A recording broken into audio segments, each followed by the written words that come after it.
মারছে, তারপর আবার ভাত খাওয়াইছে, এরপর আবার মারছে, আবার খাওয়াইছে। এটা কোন মানে ইসে আছে?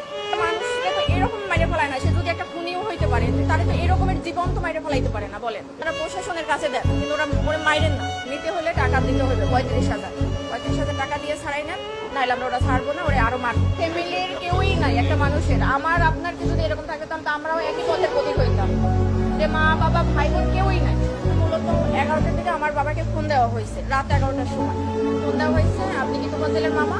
তখন আমার আব্বা বলছে যে, তখন বলছে যে তোফাজ্জেল এরকমের আমরা ওরে আটকাইছি, এই হলে আছে, এখানে এখন ওকে মানে নিতে হলে টাকা দিতে হবে 35,000। 35,000 টাকা দিয়ে ছাড়াই নেন, নাহলে আমরা ওরা ছাড়বো না, ওরা আরো মারবো। তখন আমার আব্বা বললো যে আমি তো গ্রামের বাড়িতে, আমি কিভাবে করবো। তখন আমার আব্বা আমাকে ফোন দিছে যে তুমি একটু কথা বলো, তোফাজ্জেল নাকি এরকমের মানে উনি ওর বলে এরকমের কথাবার্তা অসম্মতি পাইছে, এই জন্য ওরে ধরছে, ওইরা ওরে মারতেছে। তখন আমি ওই লোককে ফোন দিছি যে ভাই এরকম আমি তোফাজ্জেলের মামা তো ওরে কেন মারতেছে? তো বলতেছে যে ও আমাদের হলে ঢুকছে বা করছে। তা আমি বলছি যে ভাই দেখেন ও পাগল মানুষ, ও যদি কোনো একটা অন্যায় করতে করে তাহলে আপনারা প্রশাসনের কাছে দেন, কিন্তু ওরে মাইরেন না।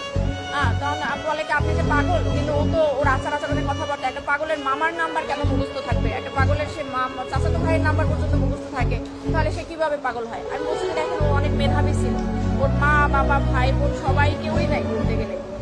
ও এই কারণে ওর ভাই লাস্ট গত বছর 15 রোজায় হলো লিভার ক্যান্সারে মারা গেছে। তো ওই ভাইয়া ও আগেই মাথায় সমস্যা ছিল, ভাইয়া অনেক ডক্টর দেখাইছে, মানে আমার ফুপু মারা যাওয়ার পর থেকে ওর এই সমস্যাটা হয়েছিল। কিন্তু কারো কোনো ওই যে আপনি খাবার খাচ্ছেন, আপনার থেকে টান দিয়ে নিয়ে খাইলো, মানে ওর ক্ষুধার জ্বালার কারো থেকে টাকা নিল চাইয়া, যে এইরকম।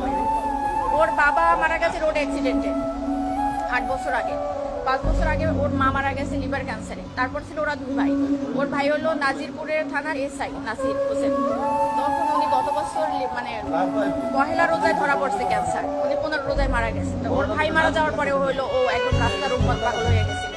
তারপর আমরা অনেকবার ট্রাই করছি ওরে পাবনায় নেওয়া ডক্টর দেখানোর জন্য বা করার জন্য, কিন্তু ওরে মানে তো ওরে ধৈরাও বাইটাও রাখার মতো ওরকমই না। একবার শিকল ভাইকেও ছুটে গেছে, যেদিনকে আমরা সকালে পাবনায় নিয়ে যাবো।